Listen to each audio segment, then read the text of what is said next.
नमस्कार, स्वागत है आप सभी का। न्यूज़ वन इंडिया देख रहे हैं आप और मैं हूं आपके साथ कृतिका। बुलेटिन की शुरुआत इस वक्त की बड़ी और अहम खबर के साथ। पेट्रोल पर दिल्ली सरकार की तरफ से एक बड़ा फैसला लिया गया है और दिल्ली वासियों को एक बड़ी राहत दिल्ली सरकार की तरफ से दी गई है। दरअसल दिल्ली में सरकार ने पेट्रोल पर वैट घटा लिया है। इस वक्त की बड़ी जानकारी आपको दे रहे हैं। केजरीवाल सरकार ने वैट घटाने के बाद में पेट्रोल करीब 8 रुपए सस्ता हुआ है। बड़ी जानकारी आपको दे रहे हैं। दिल्ली सरकार की कैबिनेट में यह बड़ा फैसला हुआ है। 11:30 बजे ये अहम बैठक थी, कैबिनेट बैठक, जिसमें ये बड़ा फैसला लिया गया है। तो पेट्रोल का नया दाम भी आपको बता दें, दिल्ली में 8 रुपए पेट्रोल सस्ता हुआ है।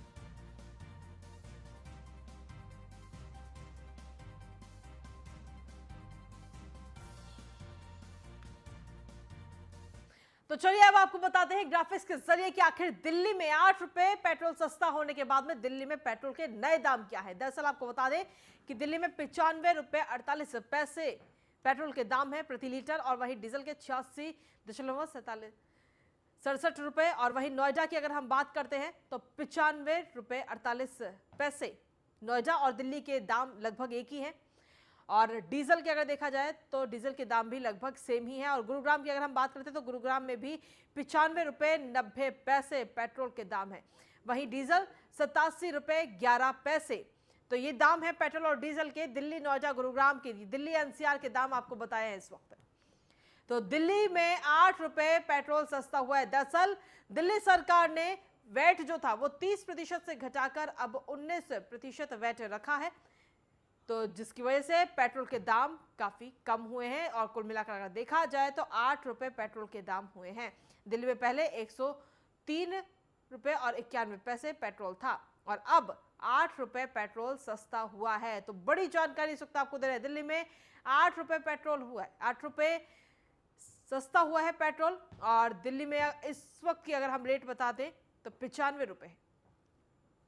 और साथ ही आपको बता दें कि ये जो नई कीमतें हैं वो अभी नहीं बल्कि रात के 12 बजे से लागू होंगी, क्योंकि हर रोज सुबह 6 बजे पेट्रोल कंपनियों की तरफ से नए दाम लागू किए जाते हैं। तो जिसके बाद में अगर देखा जाए तो आज रात 12 बजे से नए दाम लागू होंगे, यानी कि 8 रुपए सस्ता पेट्रोल जो है वो आपको अभी नहीं बल्कि रात को 12 बजे से मिलेगा।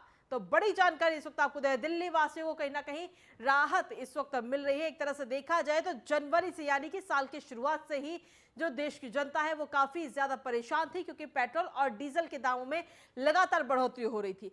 लगातार बढ़ोतरी होने की वजह से महंगाई भी चरम पर थी। और जिसके बाद में केंद्र सरकार ने दिवाली पर जनता को तोहफा दिया और कहीं ना कहीं देखा जाए तो एक्साइज ड्यूटी घटाई, जिसके बाद में जिन राज्यों में एनडीए की सरकार है उन राज्यों ने अपना जो वैट था वो कम किया, जिसके बाद में कांग्रेस शासित प्रदेशों में भी वैट कम किया गया। और अब दिल्ली सरकार की तरफ से ये बड़ा फैसला, एक बड़ी सौगात दिल्ली वासियों को दी गई है। और चलिए खबरों में आगे बढ़ते हैं। गोरखपुर को अब जल्द ही मेट्रो की सौगात मिलने वाली है। बड़ी जानकारी, सीएम योगी आदित्यनाथ ने ट्वीट कर लिखा है कि गोरखपुर में मेट्रो सेवा आरंभ करने की प्रक्रिया तीव्र गति से बढ़ रही है। इसी कड़ी में पब्लिक इन्वेस्टमेंट बोर्ड यानी कि पीआईबी की बैठक में Gorakhpur metro light rail project के फेज 1 हेतु अप्रूवल मिल गया है। सभी को बधाई, आदरणीय प्रधानमंत्री जी का हार्दिक आभार। अब इस वक्त की एक और बड़ी जानकारी, राम के बाद अब कृष्ण मंदिर बनाएगी भारतीय जनता पार्टी। बड़ी जानकारी आपको दे रहे हैं। दरअसल उत्तर प्रदेश के उप मुख्यमंत्री केशव प्रसाद मौर्य ने ट्वीट करके इसकी जानकारी दी और उन्होंने ट्वीट कर लिखा कि अयोध्या काशी भव्य मंदिर निर्माण जारी है, अब मथुरा की तैयारी है। तो केशव प्रसाद मौर्य की तरफ से ये ट्वीट सामने है। उत्तर प्रदेश के डिप्टी सीएम केशव प्रसाद मौर्य ने राम मंदिर निर्माण पर यह ट्वीट किया और उन्होंने लिखा कि अयोध्या काशी भव्य मंदिर निर्माण जारी है, मथुरा की तैयारी है। जय श्री राम, जय शिव शंभू, जय श्री राधे कृष्ण। तो बड़ी जानकारी आपको दे रहे हैं इस वक्त। राम के बाद अब कृष्ण मंदिर की तैयारी इस वक्त हो रही है। तो ये ट्वीट इस वक्त प्रदेश के उप मुख्यमंत्री केशव प्रसाद मौर्य की तरफ से किया गया है। और कहीं ना कहीं देखा जाए तो एक तरह से अयोध्या काशी भव्य मंदिर निर्माण इस वक्त जारी है और मथुरा की तैयारी है। जय श्री राम, जय शिव शंभू, जय श्री राधे कृष्ण। दरअसल आपको बता दें, मथुरा में जो जन्मभूमि है, कृष्ण जन्मभूमि, उसके जस्ट बराबर में ही मस्जिद है और उसको लेकर के कई बार सवाल भी उठे हैं और कहा यह भी जा रहा था कि अगर राम मंदिर बनता है तो उस कृष्ण जन्मभूमि को भी अलग से बनाया जाएगा। और अधिक जानकारी के साथ संवाददाता मनीष मिश्रा इस वक्त हमारे साथ जुड़ गए, सीधा उनका रुख करते हैं। मनीष, पहले राम मंदिर और अब कृष्ण जन्मभूमि को लेकर के कहीं ना कहीं एक मैसेज इस वक्त उप मुख्यमंत्री ने दिया है। जी हाँ, निश्चित तौर से जिस तरीके से ट्वीट किया गया है कि अयोध्या काशी भव्य मंदिर निर्माण जारी है, मथुरा की तैयारी है, जय श्री राम, जय श्री शंभू, जय श्री राधे कृष्ण।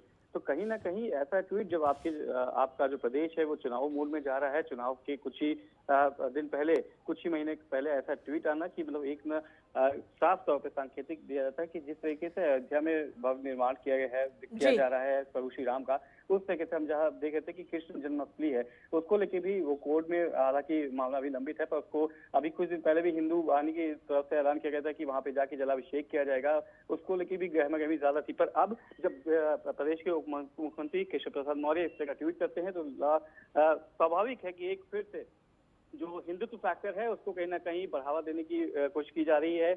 और जो मथुरा के जो पश्चिम क्षेत्र है, जो ब्रज का क्षेत्र माना जाता है, उसमें भी कहीं ना कहीं जो क्योंकि हमने देखा था कि किसान आंदोलन को लेके उधर से डेंट आया था, अब वहां पे एक फिर से हिंदुत्व की एक लॉ जलाने की कोशिश की जा रही है। और ये उनके ट्वीट के द्वारा ये भी किया गया है, बताया जा रहा है कि जिस तरीके से हमने अयोध्या में जो उनका एक जो बड़ा हमने संघर्ष किया था अयोध्या में, उसके बाद हम जीते हैं और वहाँ पे भव्य निर्माण कर रहे हैं, तो कहीं ना कहीं जब भारतीय जनता पार्टी की सरकार रहेगी तो एक बार फिर से जिस तरह अयोध्या में भव्य निर्माण हुआ है उसी तरह आगे आने समय में मथुरा में भी इस तरीके का भव्य मंदिर का निर्माण किया जाएगा। जी चलिए, बहुत बहुत शुक्रिया तमाम जानकारी देने के लिए मनीष।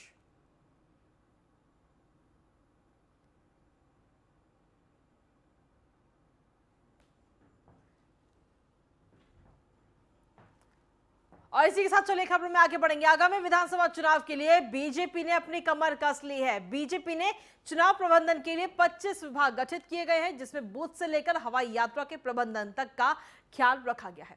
चुनाव प्रभारी धर्मेंद्र प्रधान ने चुनाव संचालन समिति की बैठक में सभी विभागों की जिम्मेदारी सौंपी है, जिसमें प्रचार विभाग, कार्यक्रम विभाग, प्रोटोकॉल विभाग, हेलीकॉप्टर प्रबंधन विभाग, बूथ प्रबंधन विभाग, सामाजिक प्रवास विभाग, निर्वाचन आयोग से समन्वय विभाग समेत 25 विभाग बनाए गए हैं। और ये सभी विभाग प्रधानमंत्री नरेंद्र मोदी, गृह मंत्री अमित शाह, रक्षा मंत्री राजनाथ सिंह, पार्टी अध्यक्ष जेपी नड्डा और मुख्यमंत्री योगी आदित्यनाथ की सभाओं के लिए प्रबंधन का ये काम करेंगे 25 विभाग। इसके अलावा सोशल मीडिया और मीडिया विभाग टीम का भी गठन इस वक्त किया गया है।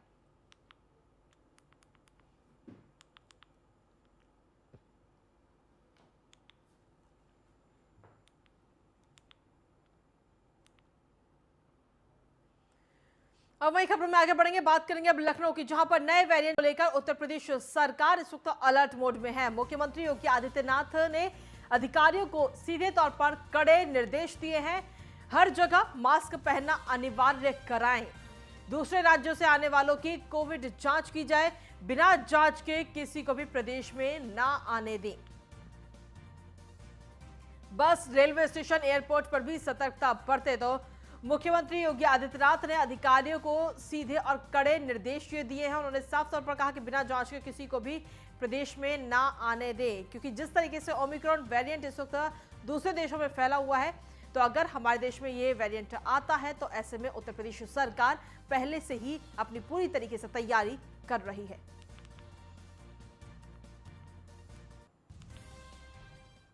और खबरों में चलिए आगे बढ़ेंगे, बात करेंगे अब काशी विश्वनाथ धाम की, जहां पर लोकार्पण कार्यक्रम की तैयारियां इस वक्त जोरों पर है। दरअसल 24 घंटे के लिए बाबा का जो दरबार है उसे बंद रखा जाएगा और साफ सफाई और एनामेल पेंट हटाने के लिए दरबार को बंद रखा जाएगा।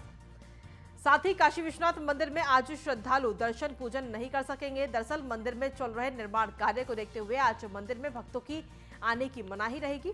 मंदिर में चल रहे इसी निर्माण कार्य को देखते हुए आज यानी कि 1 दिसंबर को काशी विश्वनाथ धाम भक्तों के दर्शन पूजन के लिए बंद रहेगा। वाराणसी के सांसद प्रधानमंत्री नरेंद्र मोदी खुद 13 दिसंबर को अपने संसदीय क्षेत्र पहुंचेंगे, जहां पर वो काशी विश्वनाथ मंदिर में हो रहे निर्माण कार्य का पूरा होने के बाद में लोकार्पण करेंगे।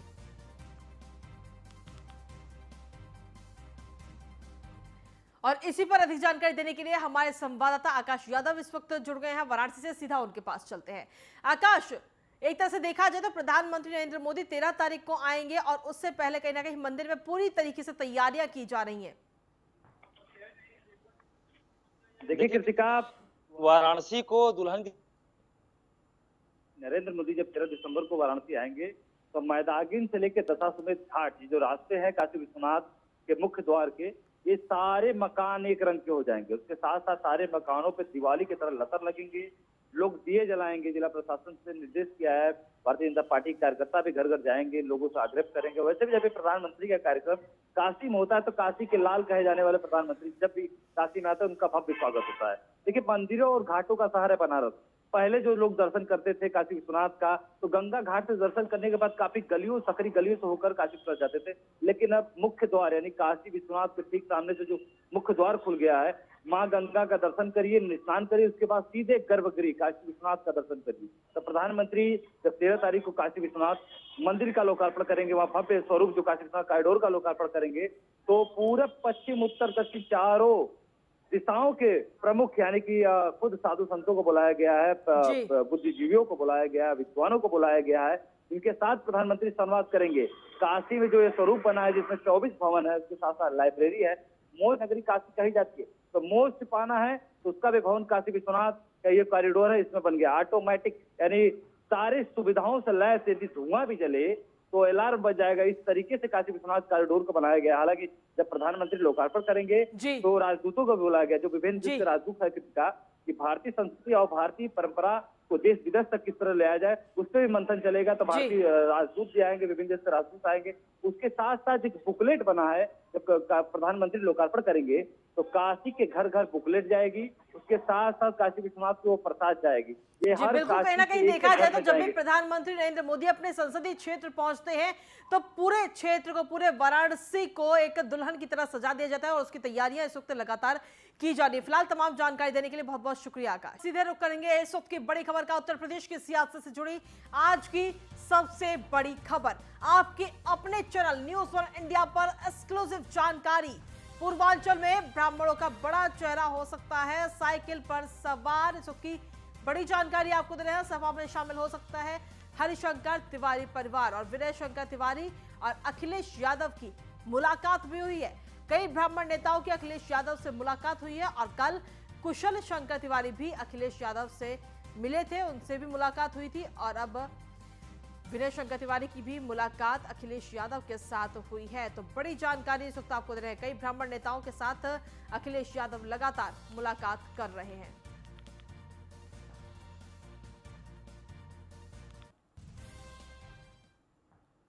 और खबरों में आगे बढ़ते हुए बात करेंगे अब ग्रेटर नोएडा की, जहां पर बीजेपी प्रदेश उपाध्यक्ष ए.के. शर्मा का बीजेपी नेताओं ने जोरदार स्वागत किया है। बीजेपी वरिष्ठ नेता पवन त्यागी के नेतृत्व में सैकड़ों की संख्या में उपस्थित रहे कार्यकर्ता, बीजेपी के जिला मीडिया सह प्रभारी पवन त्यागी मौजूद रहे। ए.के. शर्मा के स्वागत में दर्जनों गाड़ियों में सैकड़ों कार्यकर्ता इस दौरान वहां पर मौजूद रहे। तो ग्रेटर नोएडा की तस्वीरें इस वक्त आपको दिखा रहे, जहां पर बीजेपी कार्यकर्ताओं ने जोरदार स्वागत किया है। तो ग्रेटर नोएडा पहुंचे बीजेपी के प्रदेश उपाध्यक्ष ए.के. शर्मा, जिनका बीजेपी कार्यकर्ताओं ने जोरदार स्वागत किया है और ये तस्वीरें इस वक्त आपको दिखा रहे हैं।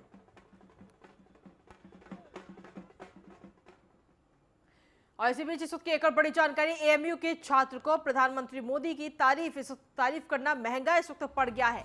पीएम मोदी की तारीफ पर एएमयू ने डिग्री लौटाने को कहा है। दरअसल अलीगढ़ मुस्लिम यूनिवर्सिटी के पीएचडी छात्र दानिश रहीम का प्रबंधन पर आरोप है कि पीएचडी की डिग्री लौटाने के लिए एएमयू की तरफ से ये नोटिस भी दानिश को जारी किया गया है। दानिश को गलत नाम की डिग्री मिली, ऐसा अलीगढ़ मुस्लिम यूनिवर्सिटी का कहना है। वहीं दानिश ने हाईकोर्ट का दरवाजा खटखटाया इस पूरे मामले को लेकर के। दरअसल प्रधानमंत्री मोदी और सीएम योगी से मदद की भी गुहार दानिश ने लगाई है। मेरा नाम है डॉक्टर दानिश रहीम। मैंने अलीगढ़ मुस्लिम यूनिवर्सिटी से डिपार्टमेंट ऑफ लिंग्विस्टिक्स से पीएचडी किया है। पीएचडी मुझे की डिग्री 9 मार्च 2021 को अवार्ड हो गई। उससे पहले जो मेरी साथी थी डॉक्टर मारिया नईम, उनको नवंबर 2020 में अवार्ड हो गई। अवार्ड होने के बाद 6 महीने गुजर जाने के बाद 4 अगस्त 2021 को हमें एएमयू की तरफ से एक प्राप्त मिलता है, लेटर इशू होता है कि आपको जो डिग्री दी गई है वो गलत और अनजाने में दी गई है, आप अपनी लिंग्विस्टिक की डिग्री जमा करके लैम की डिग्री ले लें। ये सुनकर मैं परेशान हो गया, आश्चर्यचकित हो गया कि ये मेरे साथ और मेरी साथी के साथ हुआ क्या। फिर मैंने जब अपनी ज़िंदगी के 6-5 महीने पीछे में गया और मैंने सोचा ये हुआ क्यों, तो वो मैं इस नतीजे पर पहुंचा हूं कि मैंने जो 22 दिसंबर 2020 को देश के पीएम की तारीफ़ की थी, जब देश के पीएम ने एएमयू को संबोधित किया था 100 साला प्रोग्राम में, मैंने देश के पीएम की और एएमयू के वाइस चांसलर की तारीफ़ की थी। तो मेरे वाइवा यानी कि 8 फरवरी से पहले 2 या 3 दिन मेरे चेयरमैन ने मुझे बुलाया और उन्होंने कहा कि आप एक स्टूडेंट हैं और आपको किसी भी पॉलिटिकल पार्टी के फेवर में या खिलाफ नहीं बोलना चाहिए। आपने जो इंटरव्यू दिया था मीडिया को, इलेक्ट्रॉनिक मीडिया को, उससे ये हाव भाव से आपके पता चलता है कि आप जो हैं वो राइट विंग के आदमी हैं। मैं वो चुनकर खामोश हो गया सुनकर। मैंने उसके बाद वाइवा दिया, मेरा वाइवा हुआ, डिग्री अवार्ड हो गई। उसके बाद 4 अगस्त को जब ये लेटर मिला तो मैं परेशान हो गया। और इसी पर अधिक जानकारी देने के लिए हमारे साथ हमारे संवाददाता योगेंद्र इस वक्त जुड़ गए। सीधा उनका रुख करते हैं। योगेंद्र, जिस तरीके से ये पूरा मामला सामने आया, कहीं ना कहीं दानिश का कहना है कि उन्होंने जो पीएम की तारीफ की थी उसके लिए डिग्री वापस मांगी जा रही है अलीगढ़ मुस्लिम यूनिवर्सिटी की तरफ से। वहीं एएमयू कह रहा है कि उस डिग्री गलत पहुंच गई है और डिग्री को सही किया जाएगा, इसलिए डिग्री वापस ली जा रही है। आखिर सच्चाई क्या है पूरा मामला, आप बताएं। देखिए, दानिश अली को जो पीएचडी की डिग्री प्रदान की गई थी वो उनको पहले प्रदान कर दी गई थी, लेकिन उसके कुछ दिन बाद 6 महीने बाद ही उनको नोटिस जारी, 4 महीने बाद उसको नोटिस जारी कर दिया गया कि आपकी जो डिग्री है उसमें कुछ टेक्निकल मिस्टेक रह गई और हमने अनजाने में आपको डिग्री दे दी है, आप इस डिग्री को वापस करके दूसरी डिग्री ले लें। उसके बाद उसने हाई कोर्ट में भी अपील की। बाकी यहाँ पे मुख्यमंत्री जो योगी आदित्यनाथ और प्रधानमंत्री मोदी जी से भी उसकी गुहार लगाई है। मेरे जो प्रधानमंत्री जी की जो 100 साला कार्यक्रम था उसमें जो तारीफ की थी उसकी वजह से मेरा यहाँ पर उत्पीड़न किया जा रहा है कि मुझे डिग्री देने के बाद विश्वविद्यालय ये कह रहा है कि आपको गलत डिग्री दे दी जी। लेकिन यहाँ पर ये देखने वाली बात है कि यहाँ पर तो उससे ये कहा जा रहा है कि तुमने एक पॉलिटिकल बयान दिया। चलिए, हमारा संपर्क अभी टूट गया। फिलहाल तमाम जानकारी देने के लिए योगेंद्र आपका बहुत बहुत शुक्रिया। और इसी बीच रुकेंगे छोटे से ब्रेक के लिए। चलिए, ब्रेक पे जाएंगे, लेकिन उससे पहले रुक करते हैं। 7 दिसंबर को प्रधानमंत्री मोदी गोरखपुर को सौगात देने जा रहे हैं। दरअसल पीएम सीएम के ड्रीम प्रोजेक्ट जो है खाद कारखाने का लोकार्पण करेंगे, जिससे रोजगार का रास्ता भी कहीं ना कहीं खुलेगा। देखिए ये रिपोर्ट। पीएम मोदी का गोरखपुर को सौगात। 7 दिसंबर को खाद कारखाने का उद्घाटन। 10,000 लोगों को मिलेगा रोजगार।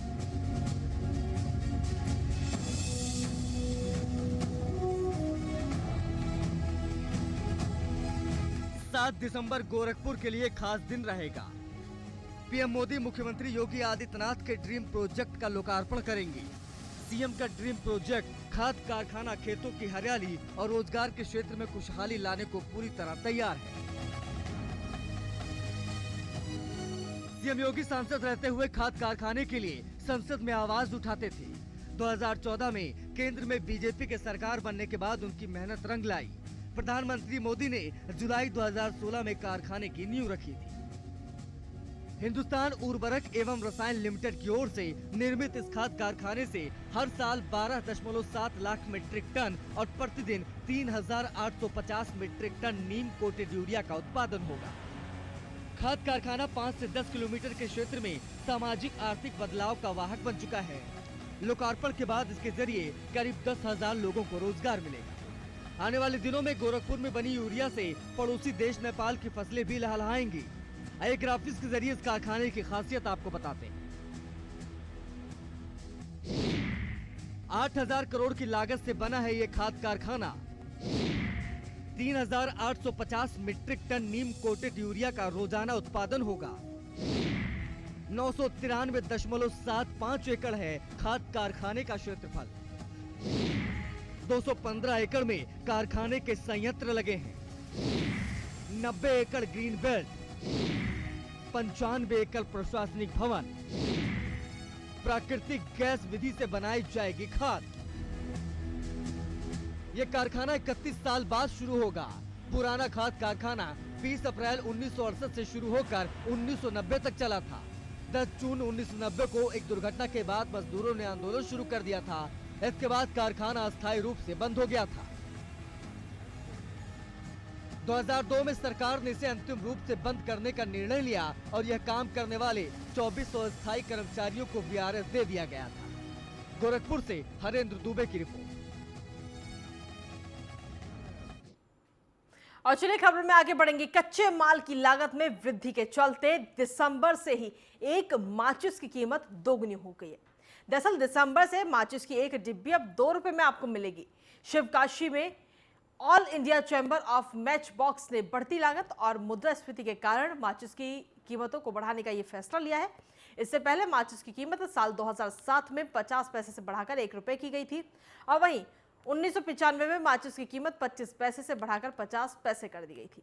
माचिस निर्माता का कहना है कि माचिस की डिब्बी बनाने में इस्तेमाल होने वाली 14 वस्तुओं की कीमतों में भारी बढ़ोतरी हुई है और माचिस निर्माताओं ने यह भी बताया कि 1 किलोग्राम लाल फास्फोरस की कीमत 425 रुपए से बढ़ाकर 810 रुपए हो चुकी है और वहीं मोम की कीमत भी 58 रुपए से बढ़कर 80 रुपए हो गई है। इसके अलावा माचिस के निर्माण में उपयोग आने वाले अन्य प्रोडक्ट्स जैसे कागज, स्प्लिंट्स, पोटेशियम क्लोराइड और सल्फर की भी बढ़ती कीमतों के कारण भी माचिस की कीमत बढ़ाई गई है।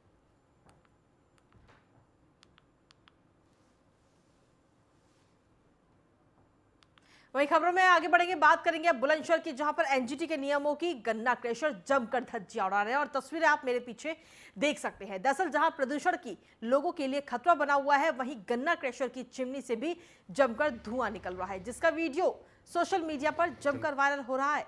वीडियो लुधपुरा गांव का इस वक्त बताया जा रहा है और वाकई ये देखना होगा कि आखिर इस पर कार्रवाई कब की जाती है। और इसी के साथ फिलहाल मेरे साथ इस बुलेटिन में इतना ही। नमस्कार।